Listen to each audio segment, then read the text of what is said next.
Welcome to the deep dive. Today, we're strapping ourselves in for a look at the newly announced Doom, the Dark Ages. Yeah, big announcement. Definitely got people talking. For sure. We've sifted through the previews, developer interviews, the Doom wiki, some early takes. Basically everything we could find to piece together what this new chapter's all about. Right. So, learner, our mission here is simple. Pull out the most exciting, most important bits. Give you a real sense of the game without, drowning you in details. We'll hit the setting, the story beats, the gameplay shifts. And of course, what the community's buzzing about. Ready to jump in? Let's do it. What immediately jumps out is how it feels. Both new and familiar. Digging into that lore we've sort of known was there. Okay, so this setting, it's different. Doom. The Dark Ages throws the Slayer into this dark fantasy world. Medieval, but... But with that Doom tech twist, they're calling it techno-medieval. Exactly, and this is way back long before Doom 2016 or Eternal. Right, a prequel. May 15th, 2025 is the date they've given us. For PC, PS5, and Xbox Series XS. And it's single-player, story-focused. The 8th main game, technically. And yeah, a direct prequel to 2016. That prequel aspect feels really key, doesn't it?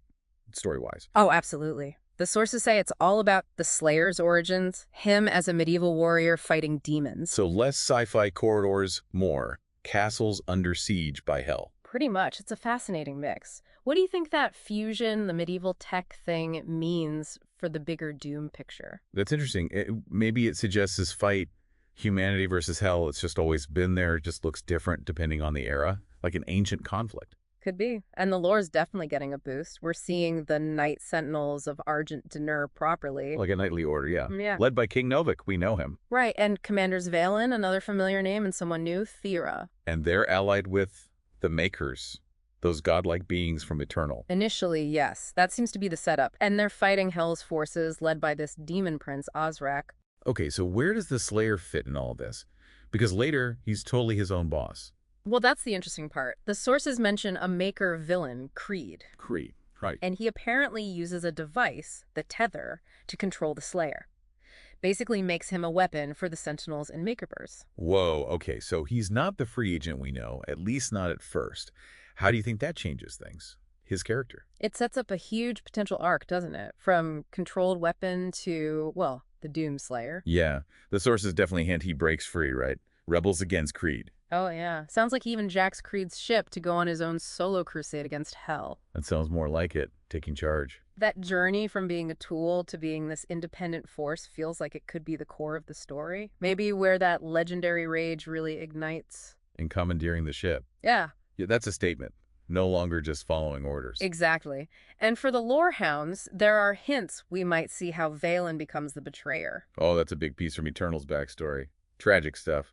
Plus more on King Novik, why the Sentinels revered him, and just seeing the Knight Sentinels in action as this fighting force. It feels like they're finally animating all those codex entries we read in the other games. Totally. Taking those fragments and building a full story. There's even talk, maybe speculation, about the ending linking up to Doom 2016. Like how he got captured and put in the sarcophagus? Possibly. And apparently there were leaks about 2 DLCs planned, maybe to bridge that gap even further. Okay, plot points. The heart of Argent. Sounds important. Hell's after it. Argent energy is central to Doom, right? So the heart, maybe its origin, tied to the fall of Argent Denur. Makes sense. And this demon prince, Ozrak, he sounds like the main heavy. Could be. Maybe even that cybernetic Cthulhu thing that got mentioned somewhere. Facing that early on, that'd forge anyone into a killing machine, I guess. Definitely tests him. And Creedmaker. Why does he want to control the Slayer so badly? We're all waiting for the Slayer to break that tether. Oh, yeah. Plus you mentioned tensions between the Sentinels and Makers. Uh-huh.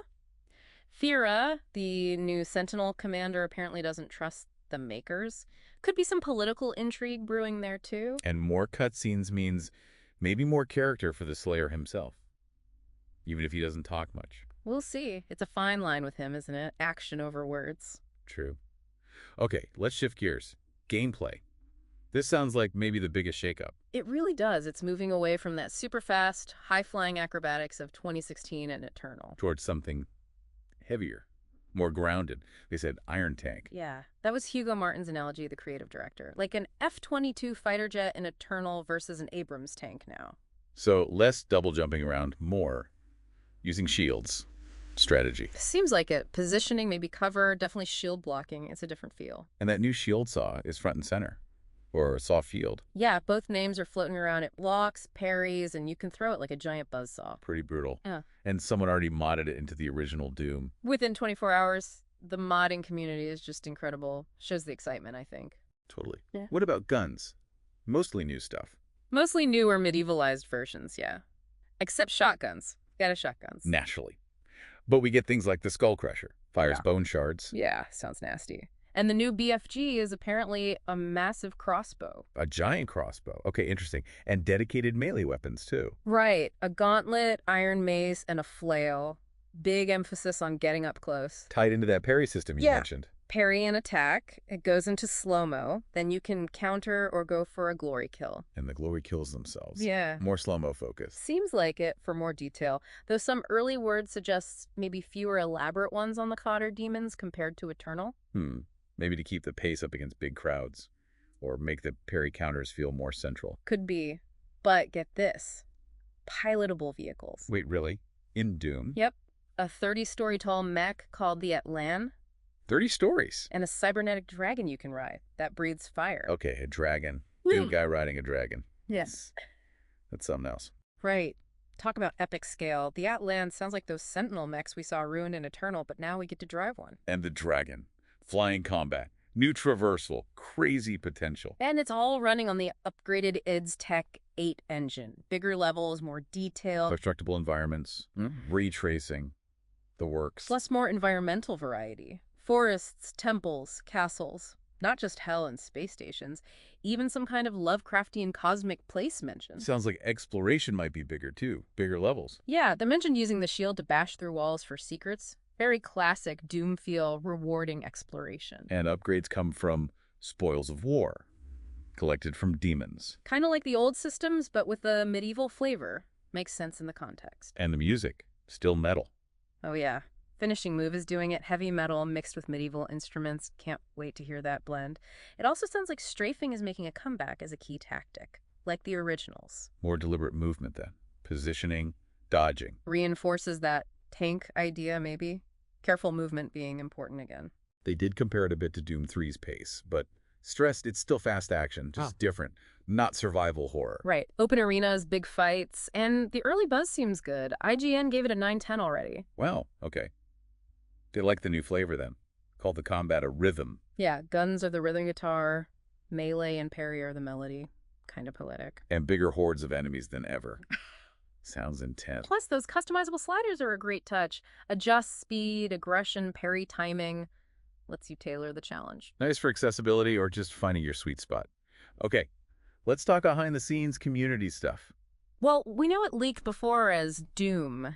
Year zero, right? In those Microsoft docs. Ah, yeah, that leak correctly pegged it as a prequel. And it got pushed to 2025. And even though Microsoft owns id Software now. Still coming to PlayStation 5. Multi-platform release. And day one on Game Pass, that's huge. Shows they want everyone playing it. What's the general fan vibe been? Positive? Overwhelmingly, yeah. Some early worries about the pace, maybe, but the gameplay reveal seemed to smooth most of that over. There was that brief, kind of dumb, woke Doom thing online too, wasn't there? Ugh, yeah, appeared and disappeared pretty fast. Mostly it's just excitement. The gameplay footage, lore theories, the memes. Oh god, the dragon riding memes, they're everywhere. It's good fun. And that modder getting the shield saw working in classic Doom so fast. Just shows the passion, right? And guys like Random Rud on YouTube doing deep lore dives already. Yeah, he had that theory about the heart of Argent being the origin of Argent energy. And spotted that rune on a Sentinel banner looking like the Slayer's mark. Cool little details. Plus, wasn't there a wrestler involved? Drew McIntyre. Yeah, he did a whole Doom-themed entrance at WrestleMania. Wild promotion. That's unexpected. Any concerns popping up? Some reviewers mentioned maybe the story cuts interrupt the gameplay flow a bit sometimes. Something to keep an eye on. Okay. And maybe some folks are hesitant about the parry system or missing old stuff like the meat hook. Yeah, some apprehension is natural with big changes. But mostly it seems like hype. Okay, so let's try and wrap this up. Key takeaways. Doom. The Dark Ages looks like a really ambitious, maybe even transformative, Game for the series. Yeah, mixing that medieval dark fantasy aesthetic with the core Doom action. It's a bold move. Expect heavier, more strategic combat, a deep dive into Slayer origins and Argent-D'Nur lore. And, giant mechs and rideable dragons. Can't forget those. Definitely not. What stands out most to you, looking at everything? For me, it's probably the narrative potential. Seeing the Slayer before he became the legend. That's fascinating. How about you? I think it's just the sheer audacity of the concept. Medieval Doom. Seeing how they actually make that blend work in practice, moment to moment. That's what I'm keen to see. Right. Which kind of leads us to our final thought for you, learner, thinking about this shift. The setting, the combat, seeing the Slayer start as someone else's weapon. How does that change how you view him? His motivations, that famous rage later on. Does knowing his Dark Age origin add a new layer to his later defiance, his war against hell? Something to chew on.